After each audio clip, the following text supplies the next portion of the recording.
Ingakho ngithe nginibhalele ngizokhuluma kunina ngoba ekugcineni ngizogcina sengithatha isibhamu ngihambe ngimbulale lo muntu. Mhlawumbe ngithatha umese ngimbone ngimnqume because lento imphatha kabuhlungu izimali engizimoshile. Ukuhlumezeka emphefumulweni, ukuhlumezeka empilweni yami nje ngqo. Bodla ndoda abafethu uhlelo njengoba nazi bafethu sikumukele beSelect Africa TV. Imingenelo babukeli beSelect Africa TV igama owazi ngoThobisani wakwaMthembu bathele injabulo ihona. Uzulu wakho tshela makhothela khothe intombi yesona umsikazi wabezizwe. Zalo speak uyadela ngoba ubona kanti umntwana. Beka ke bafethu njengoba siba nohlelo esisuke sifisa khona ukuthi asakhe isizwe sikwazi ukubambisana, sikwazi ukukhula singamadoda. La thatha isinqumo sokuthi ayibhodla amadoda bafethu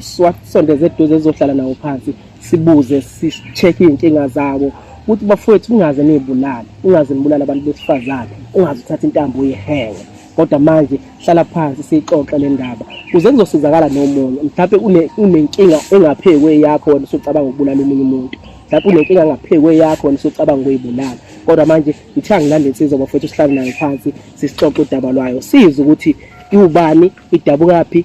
ikuphi inkinga konakelephi ifisa ukusizakala kanjani futhi sikubingelele sibamukele beSelect Africa TV.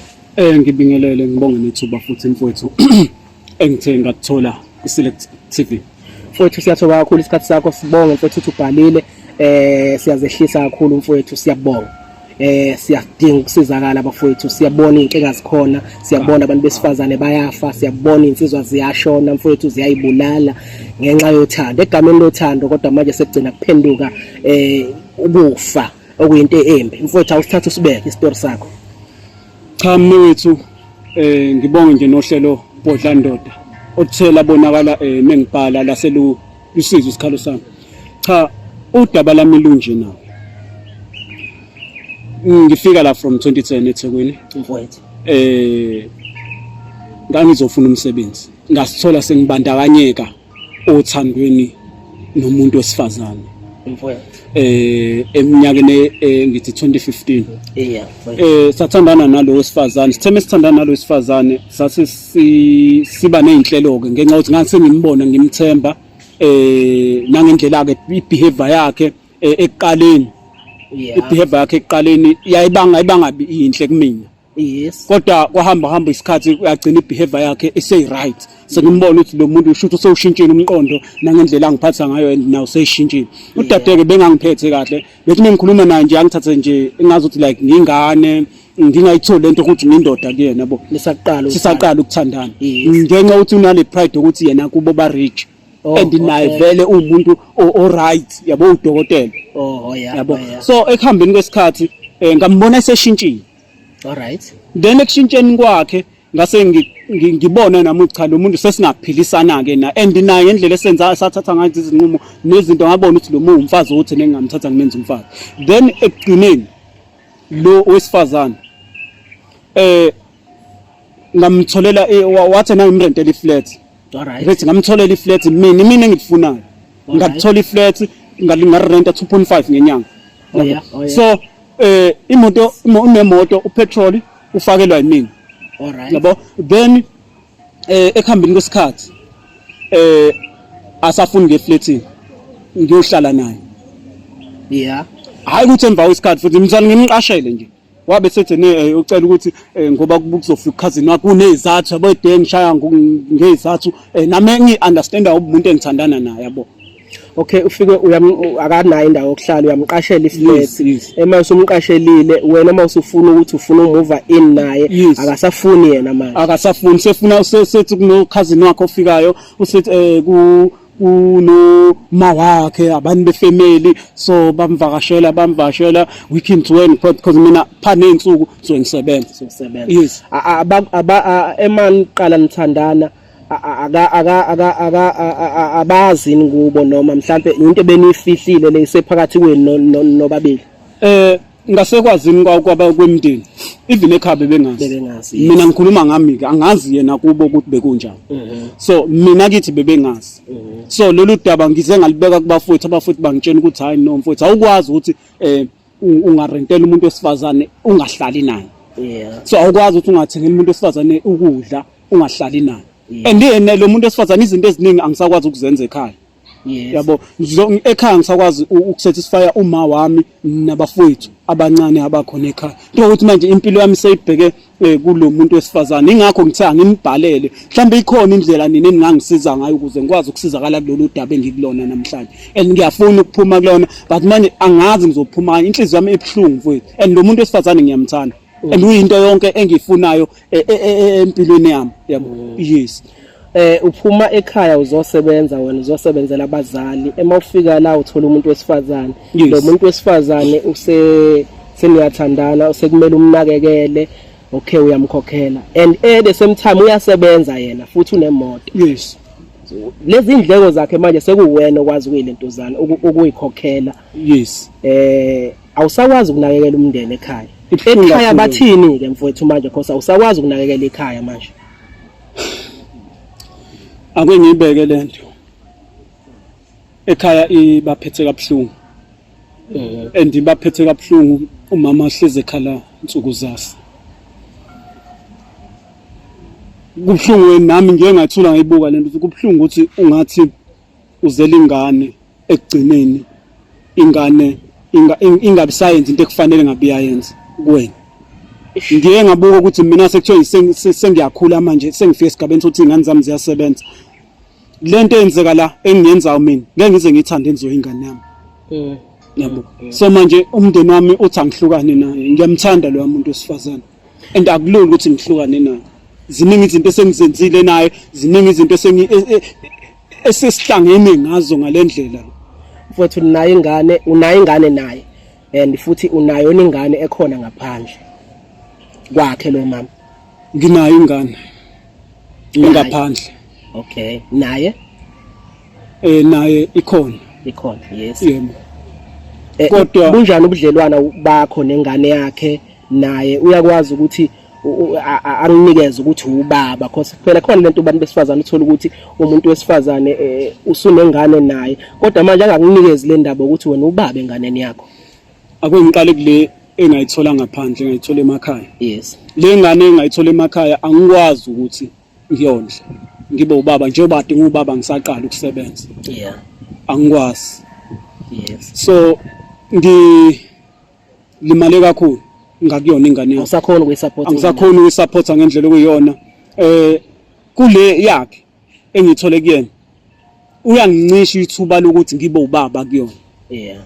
uyangincisha ngangokuthi le ngane ayisakwazi ukungivashela even nasekhaya nala ngihlala khona yabo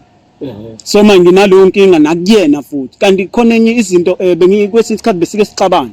ekuxabaneni kwethu ngithi mengithi ngimphakamisela isandla noma phela nami sengiyacasuka ngendoda so mengithi ngifuna umphakamisela isandla bengamthinta veda nakhale kakhulu athi awu sofuna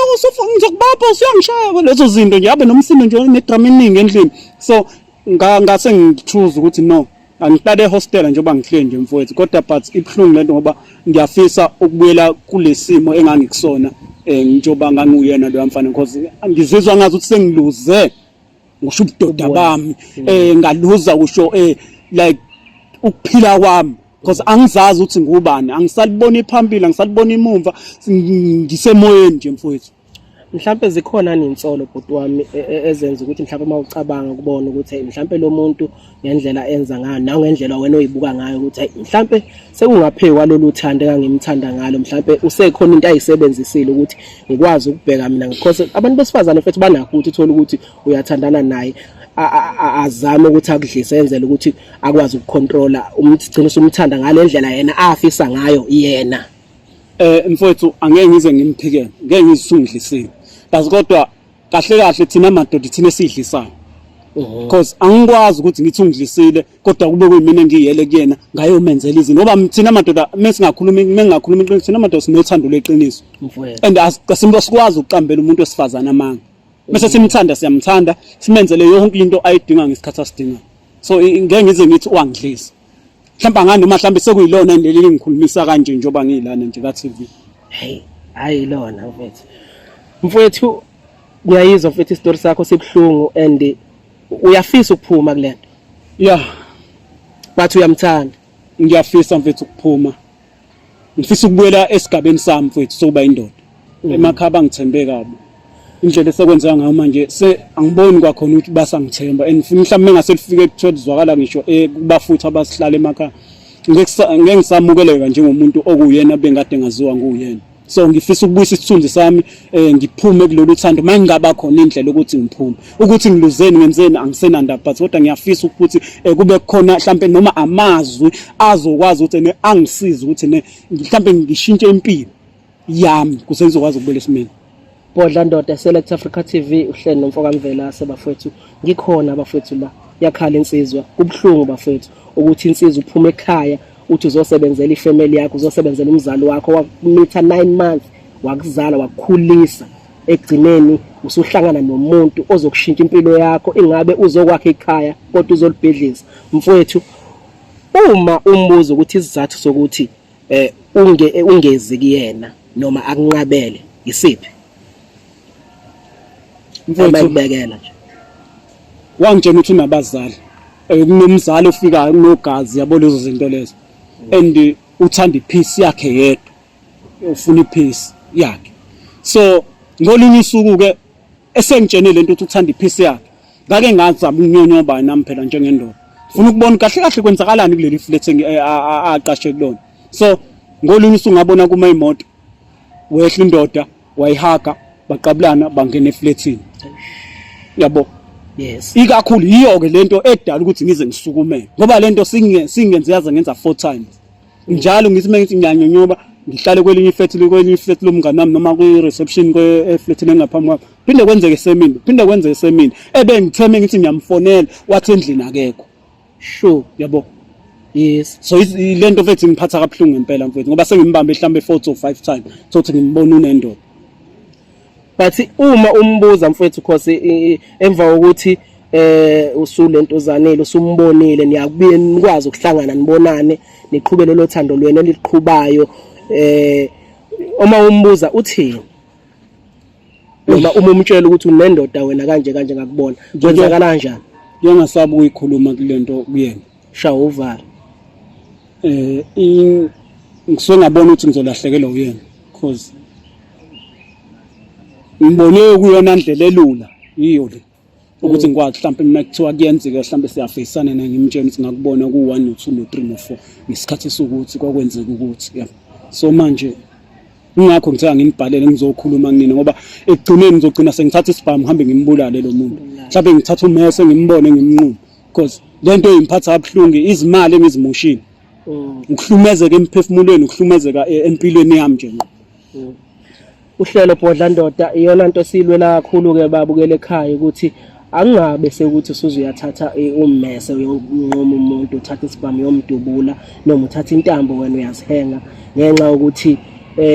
usuku lesimo ingakho sithi thina Bodla Ndoda nje sizokhuluma siyacabanga ukuthi uzosezakala nawe lapha ekhaya nawe futhi uzokhomenta la ngaphansi ngezansi ubhale ukuthi indoda ingasizakala kanjani. Iyona into esifisa kakhulu ukuthi siyayilwela la eseningizimu Afrika ukuthi asilungise lento bafethu. Abantu besifazane siyangothanda ukubona kodwa benza izinto ezibhlungu kanje. Siyazi bafethu ukuthi kunzima. Kodwa ke mfowethu mhlambe njengoba usho ukuthi ufisa ukuthi mhlambe kube ukuthi uyaphuma kuyena. Yipi indlela wena ocabanga ukuthi ungenza ngayo mhlambe ukuthi mhlambe uhlale naye phansi noma mhlambe njengoba uthi usamthanda nje futhi yabo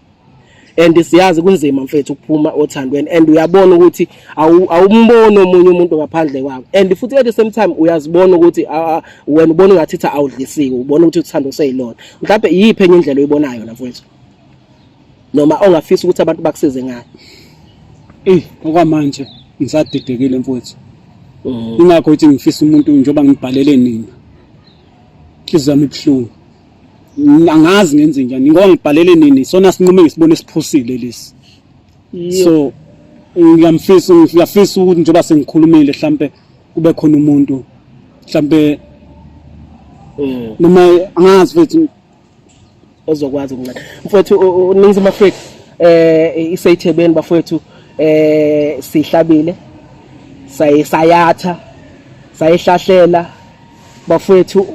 nginensizwa ke mfowethu engicabanga ukuthi ngizoyisondeza eduze ngizokhuluma nayo okuyinsizwa mfethu esisebenzisana kakhulu umfo kaNdimande nayo engicabanga ukuthi iyena mfethu ozokwazi ukusinceda ekuthenini asibonise because thina asinawo amandla futhi asiyifundele lezi zinto kodwa yena unolwazi olunzulu ngaphezulu kwethu mhlawumbe ezokwazi ukukumotivate ukuthi mhlawumbe yenza kanjani yiphi indlela ongenza ngayo sixoxe naye asitshele ukuthi sizophuma kanjani kulesimo because into engiyilwela kakhulu njengoba sithathe lesinqumo sokuthi senze uhlelo nje Bhodla Ndoda iyona lento esisuke siyenzela ukuthi asilungise masithola ukuthi sineyinkinga siyathobeka mfethu siyajabula isikhathi sakho ukuthi usibhalele uzobeka udaba lwakho usithembe. So ngizobiza umfo kaNdimande sizocela usondele mfowethu sizoyilwa le ndaba sibonisane ukuthi sihlahlela kanjani akasondele.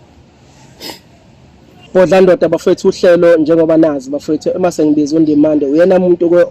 okuyena owaziyo nowazi ukuyihlahlela ayicacise lento njengoba insizwa ifikile nje isibhalelile ukuthi isimo sawo sikanjani. Ndimande insizwa le mfowethu izobeka istory sayo njengoba wazi uhlelo Bhodla Ndoda iyakhala insizwa ukuthi inomuntu ethandana naye emayithandana naye njengoba uhlezi usho ukuthi ama red flag kumele siwafunde singamadoda but thina sinakho ukwaziba ngoba iyasho ukuthi ekuqaleni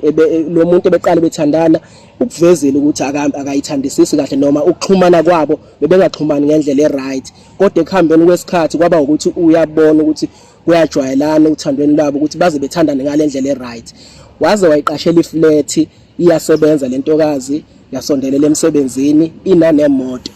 uyiqashela iflat likhokhelwa uyena uyezwa emali likhokhelwa uyena iflat uyena futhi ofaka petrol and insizwa zakubo noma abafowabo because njengoba uhlezi usho ukuthi kwesinye isikhathi akumele sibalekelane nabantu abakithi noma abantu abasuke beseduzane nathi ngoba ema bekutshela iqiniso uyabona ngathi bayabhedisa. Lensizwa mfethu iyasho ukuthi ema beyitshela ukuthi no ndoda i-wrong lentokazi ayifuni ukuthi azohlala naye eflatini uhleli yena mjondolo la ahleli khona ngenxa yokuthi ayifuni lentokazi ukuthi izohlala eflatini. Yayizwa into ebuhlungu kanjani akasakwazi nokondla umzali wakhe akasakwazi nokondla ingane yakhe unengane nalentokazi into ebuhlungu mfethu ingane yakhe emakhaya ilambile uma ulambile uma basinitha 9 months uma ukhulelwa 9 months aphinda sikhulise osisi behlangana nathi sisibadala sibahle sinje asithatha umuntu afuna ukuthi thatha singakwazi ukugcina sesinakekela abazali bethu. Anginginike Ndimande kulesimo le ndoda mfowethu iziyasho ukuthi ibisi icabanga nokuthatha ummese imnqume noma ithatha isibhamu imdubule kodwa ngenxa ukuthi ithole le platform ukuthi ayizokhuluma yathi mhlambe yasithemba yasibhalela ukuthi ake sizoxoxa nathi ake sithathe sibeke bhuti omkhulu ingaphe kwethu wena siyacabanga ukuthi uzoyilungisa le ndaba. Mhlawumbe ake ngiqale ngibingelele ababukele emakhaya nginibingelele nani siphinde silibonge ithuba ngoba asikuthathi light ukufika sizoshare lokho ulwazi esinalo oluncane. Kubhlungu ukuzizwa upowerless noma ungenawo amandla ukuthi uphume esimeni osuku kusona and in nature yethu njengabantu nje in general kunzima siyathanda kuba sijwayele kuba ne fear of the unknown siyasaba into esingayazi sithande lokho esikujwayele ake sikwenza lesibonelo uma uku relationship lento ejwayele kwenza kubantu besifazane uma uqala nje ukujola wathola umuntu okushayayo kuyajwayeleka ukuthi uma usuthola omunye engakushayi lokho ukinterpret njengothando so kuyabhora sengathi ungathola umuntu oyisikhondla khondla nomuntu othanda ukolo osebenzisa amandla so nathi kubantu besisa sinayo le nature leyo ukuthi into ehlukumezayo sometimes sibona ngazi ukuthi iyona engcono noma sibe kwi comfort zone noma ubona ukuthi akusekho kuhle la kodwa manje kunzima ukuphuma uye kwenye indawo. Kunesenye story ezincwadini ezidumile kakhulu la khona khona ngesizwe kwakumele sikhishwe siye ezweni eliright loju nobisi kodwa sona sathi noma sesiphumile sathi bekungcono ukuba isibuyele khona lapha eGibhithe ngezazi ukuthi lapho behlala khona sidla kunani kodwa manje la siyalimala siyalamba senzeka konke. So kumfethu istory sakhe lento lesesiqhumi ihambisana ukhuluma ngokuthi uyahlukumezeka ebudlalweni nabo kodwa manje akusaphumeki hayi ukuthi akuphumeki uyachuza ukuthi akafuni ukuphuma ngoba siphila empilweni yama choices siphila empilweni yama choices ukuthi sikhona la it's a choice into enhle ngayo njengamanje ube ne choice noma he chose ukuthi eze la ezokhuluma ngalento abhodle because mhlawumbe usefike esiphethweni into esibongayo ukuthi akafikanga la athi khona ngizoqala ngiyibulala noma ngizoqala ngihenge uzoqala phi ngoba it's about kuthiwa ngosuku kuba kubantu abawu10 kuthiwa ngosuku abantu besilisa abawu2 bayayibulala every day and asikhulumi ngalezi zinto lezi njengabantu asikhulumi ngazo ukuthi ngosuku kubantu besilisa abawu10 abawu2 bayayibulala every day so ngikhuluma nakhona ngenza nje ama-figures ukuze abantu bezo understand so uma izinto ezikanje singayinaki kusa early noma singayinaki zisancane zigcina zanda zibe enkulu and zicreate into egcina esidala ukuthi ube nokucasuka noma ube nokulwa ngaphakathi ngoba one mhlawumbe uzothi uyayibuka ngazi ukuthi shuthi yena udalelwe into kanjalo iyona into impilo ajwayele ukuthi ayiphile which is wrong kanti asidalelwe lokho sidalelwe ukujabula sidalelwe ukuceba sidalelwe ukuphila impilo le esifunayo so iadvice engakunika yona mfowethu namhlanje yabona ngoba usucabangile and uyabona ukuthi into yakuhlukumeza phuma entweni engakujabulisi yonke into engakujabulisi nengakunika injabulo iyeke lo muntu osifazane shuthi ayikho into enhle akufisela yona ayikho into enhle akufisela yona awukwazi ukuthi ukhokhele iflat ukhohle umndeni wakho ukhohlwe yiyo yonke into unake yena kuphela and futhi for the fact that even nengane ngizwe ngazi ukuthi ne-access ayikho yinhle yabo ne-access ayikho yinhle enganeni and futhi awusakwazi nokunaka enye ingane yakho yabo uma kubhlungu ukuthi ingane isafarishe ingazi yenzeni ayondleki akwenzeki lutho njoba ingondleki wena unake yena nale ngane futhi othi uyayinaka awuna access kuyona uyabona ngicela ukungena emlonyeni ndimande ngaphandle nje ukuthi engabi nayo access uyathola ukuthi ngoba uthuze wanyonyoba ngezinye zezikhathi wathola ukuthi lo dadewethu lo unendoda ikhona indoda ehle wathi ecashile khona lapha eflatini wayibona imlethe ngemoto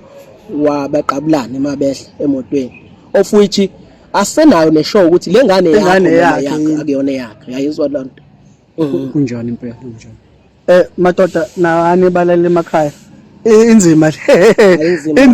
inzima kakhulu mhlambe into sokumele thina sikusize ngayo sokumele sikutholele usizo lokuthi one ake sizame ukuthi lento ayisadingi wena ayisadingi yena ayisadingi yena yedwa sokumele manje sizame ukubuyela emndenini emakhaya ngoba abantu bokuqala abantu abakwazi ukusiza umndeni wakho akibuyelwe emndenini ekhaya njoba uthi wena usuze wa disconnect nabafowenu ngoba ubalaleli nani ake ubuyele ureconcile nabantu bakini one after so reconcile nabantu bakini ake nikhulume le ndaba le even ne-issue yalengane isidinga manje ukuthi kwenziwe i-DNA idinga kanjalo i-DNA manje esifunakalayo le DNA iyona ezobe isisho ukuthi lengane ngabe yakho noma ngabe akusiye yakho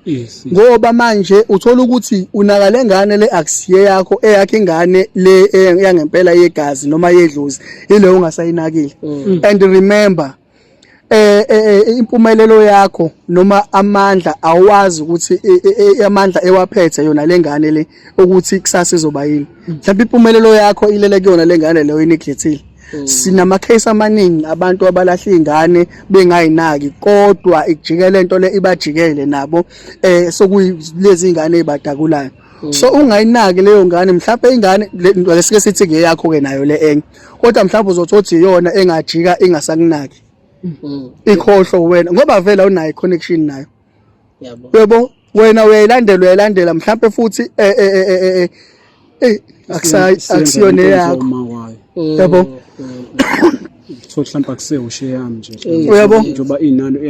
nale ndoda le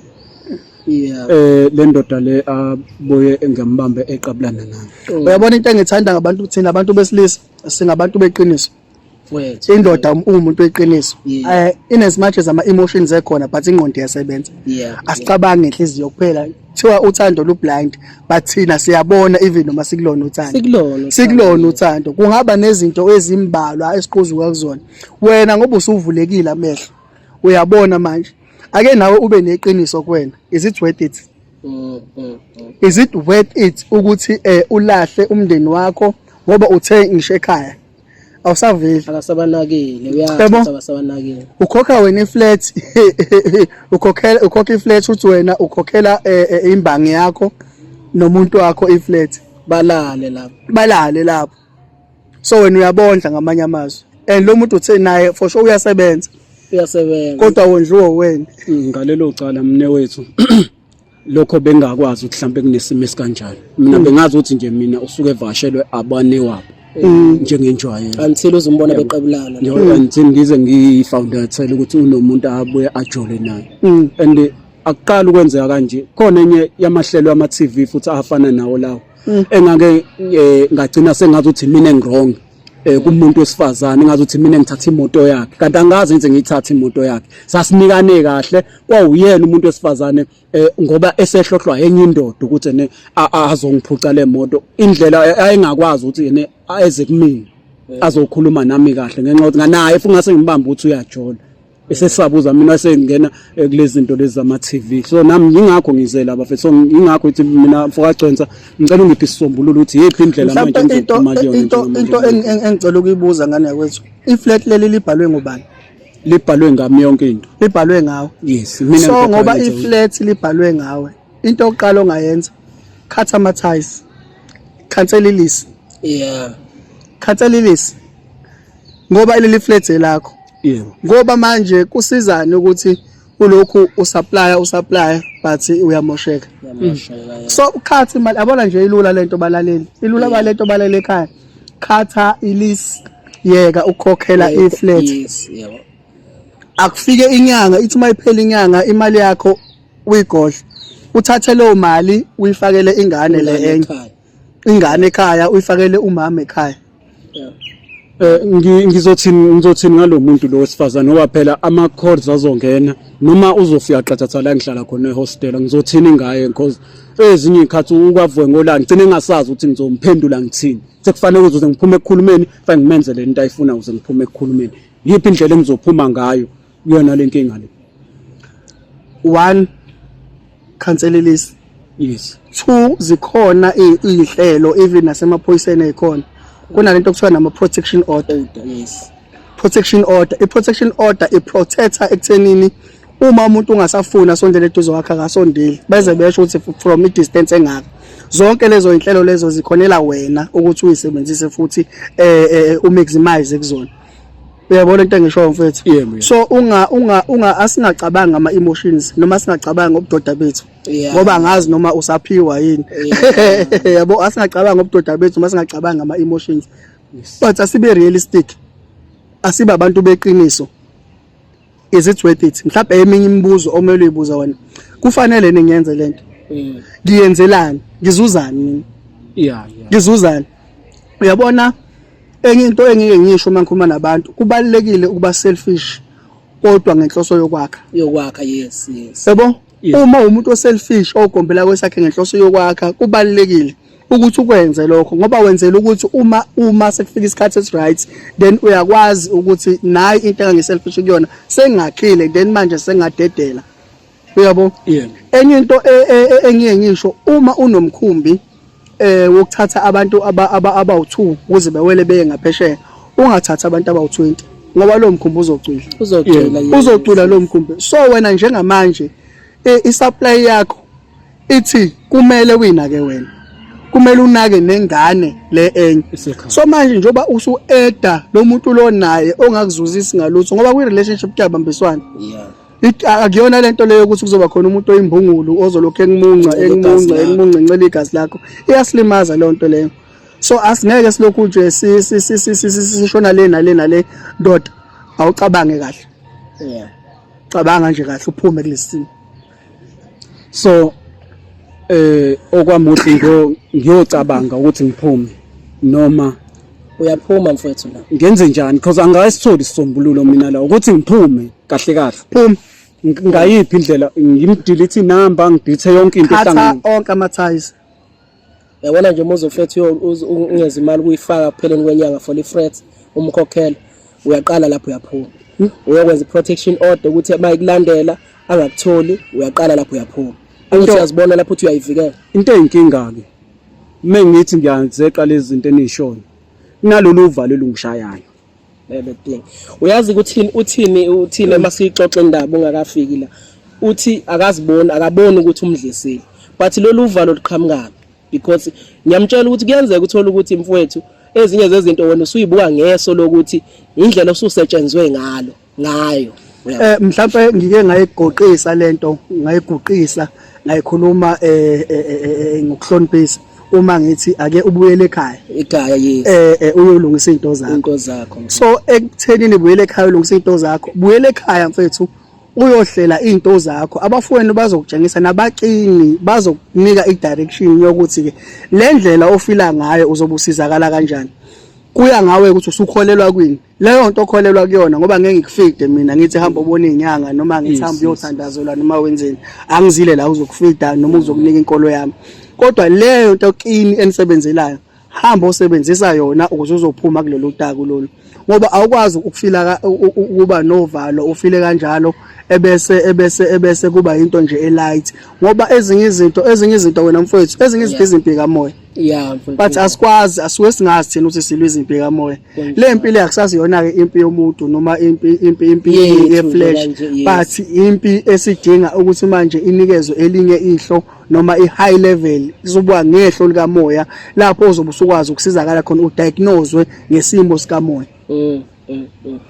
Hey babukeli beSelect Africa TV Bodla Ndoda niyasizwa bafethu isiko sibhlungu and ibhlungu lento ibhlungu ingane zakwethu siyacela nawe lapho ngasekhaya mhlawumbe usesimene esikanje ake uyithole mfethu uyibheke uhlale phansi uma ukuthi awusaya ekhaya la ubuyele ekhaya uyozithola mhlawumbe nje ukungene nje noma la inishisa khona impepho uhlale phansi noma ungashongo lutho uhlale phansi mhlawumbe makuthi khala bazobona ukuthi kwenzakalani. Siyanxusa kakhulu bafethu ukuthi ningaze nibulale futhi ningaze nibulala abanye abantu kodwa nje ibhlungu lento ekuthini egameni lothando kuphenduke nyembezi uthando kubhlungu kakhulu ngimande mfethu ibhlungu lento mhlawumbe esesigoqa ake uthathe ubabeke ake ubatshele mfethu ukuthi yini abantu abangayenza lekhaya. Uma usewumntwana wenzisa kumntwana uma usukhulile ebese wenzisa kumuntu osekhulile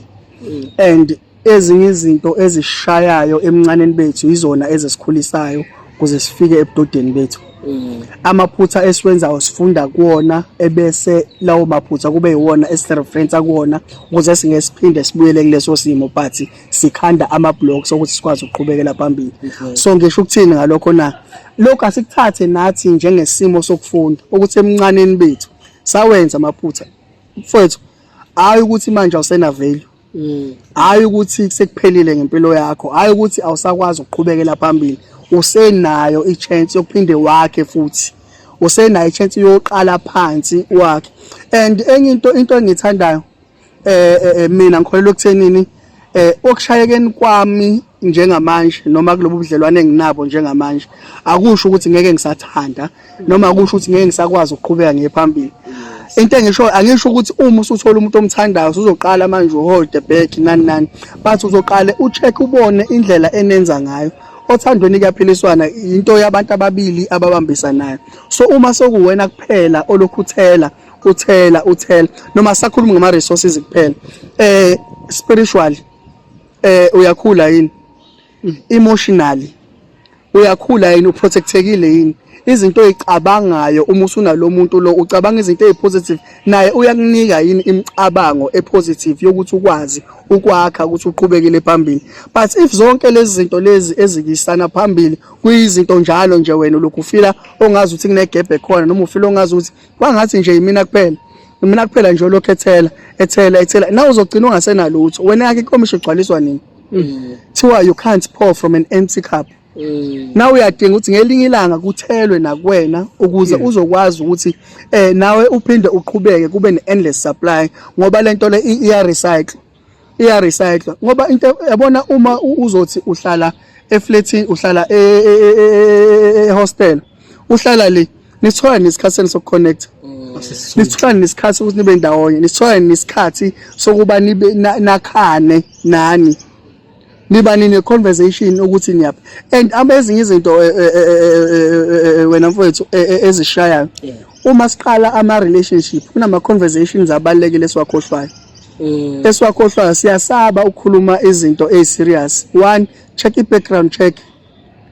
Ubona umuntu efaka iweave efaka inkophe awazi ukuthi kade kuphi uphumaphi sigcina nje thina ngokumbona nje la uthi hayi ngiyayithanda le ntombi ngithanda isinqe sayo ngithanda amehlayo ngithanda indlela eclean ngayo nani awazi ngisho ekhaya ukuthi lo muntu usukaphi angazi noma uyakwazi nafethu awazi nalapho uma khona. Two, mase uba nama conversations abalekile ama conversations emali ibalekile la ma conversation uma nisaqala i-relationship ngoba la ma conversation enza ukuthi nibone ukuthi nizoshape nje abona nje iqale as a joke ubuze baby manje uma ekseni uhambe singekho isinko udlule egarage uze ungasithenga yini isinko ngenze sibonele then uzwa kwi-response yakhe hayi njengoba nokhona nje ngikhona nje phela mina ungishiye endlini so wena manje awusakwazi ukubona lowo muntu usubona ukuthi akanayo lento le yokuthi anakekele neyokufida yokuba umuntu wesifazane because uma ubona isidingo nje umuntu wesifazane you make means ukuthi uvale leso sidingo. It's either uza kumina uzothi baby ngicela ngiphe R20 ukuthi ngithenge isinkwa ngendlela noma wena usithenge ngendlela but you make means ukuthi ukwenze lokho. So if ulo muntu wesifazane engenayo ingqondo and futhi enye into eyayishaya uyaba naye nje umuntu nisaqala i-relationship umtest now R500 etafuleni baby now R500 esiwenzani uma lo muntu eyintweni ezishilo zonke zoyi5 kuyizinto zakhe eyivuna yena asithenga ama extension asithenga iweave nisothenga icathulo sibe neholiday nani kuleyo mali oyibekile usuyabona lo muntu ayikho into yokwakha kuyena izinto zonke zokuspenda and izinto zakhe zokuba selfish kanti uma sizoba uzothubeka abe ne conversation yokuthi no baby yazi ngibonile ukuthi iqhamelo zakho sezindala ngicela ukuthi sihamba sothenga ama pillows ngibonile ukuthi le jacket yakho le oyithandayo engathi ayisekho right ngicela bandla ukuthi mhlawumbe kuleyo mali leyo uhambe uyothenga ukuthi athi uma ifika endlini abone ukuthi kunesimo esikhona akusurprise nje ngelinye ilanga afike esephethe inkomishi athi ubona ukuthi ayikho inkomishi but yena uyakwazi ukuba naye afike ngoba uze ngenhloso uyozokwakha. Wow, babukeli be-Select Africa TV Bodla Ndoda on demand ukhulumile bafowethu egcineni sifisa ukwakha emasithatha abantu besifazane sisuke sidinga abantu abazothi ema befika bebone la esigeje khona belungise babone la okubhidlike khona bakhe babone la esisuke sesigeje khona sanabantwana abuza ukuthi ayibo ingane uyitholile yini ukuthi uyayibo izinto ezikanjalo si-Select Africa TV senza lolu hlelo luthi Bodla Ndoda senzela khona abafowethu ukuthi asakhane sikhulisane ngithatha undimande ngisondeze eduze asimotivate ngendlela esimotivate ngayo njengoba bona abafundile bayazi lento ukuthi kuphi la basilekelela khona mfethu sikufisela mfethu uhambo oluhle sibonga ukuthi usondele kuthina sibonga ukuthi mfethu usithembile siyathemba ukuthi mfethu uma uphuma la kusezukufana nakuqala konke ukutholile mfethu uzowenza umehluko empilweni yakho siyabonga ukuthi awukwazanga ukuyibulala siyabonga ukuthi awukwazanga ukuthatha isibhamu umbulale lowo muntu ake uyithole njengoba bekhulumela uNdemande ukuthi izithole mfethu Ndemande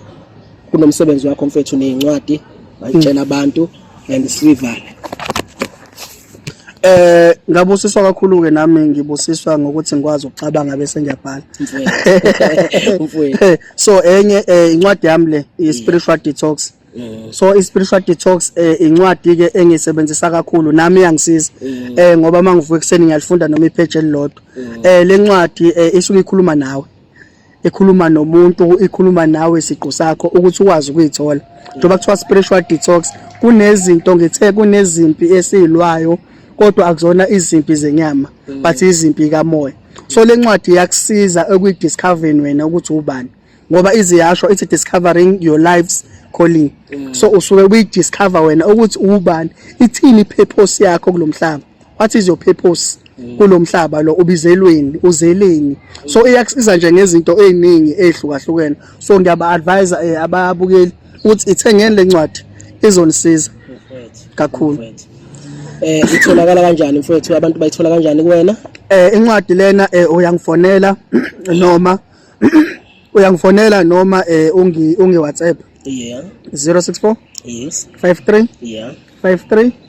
544 Phinde. 064 Yes. 53 Yeah. 53 544. Yes. Uyangi-emaila futhi ku info@sabelondemand.co.za. Yes. And then ey'nkundleni zokuxhumana usearcha nje uSabelo on Demand. Yeah. Uzongithola nje, uzoyibona le ndoda le nentshelebe ishuthile endaweni ezihlukahlukene. Yeah. uSabelo on Demand, Instagram, LinkedIn, Facebook, naku website www.sabelondemand.co.za. iSelect Africa TV Bodla Ndoda siyalivala uhlelo manje.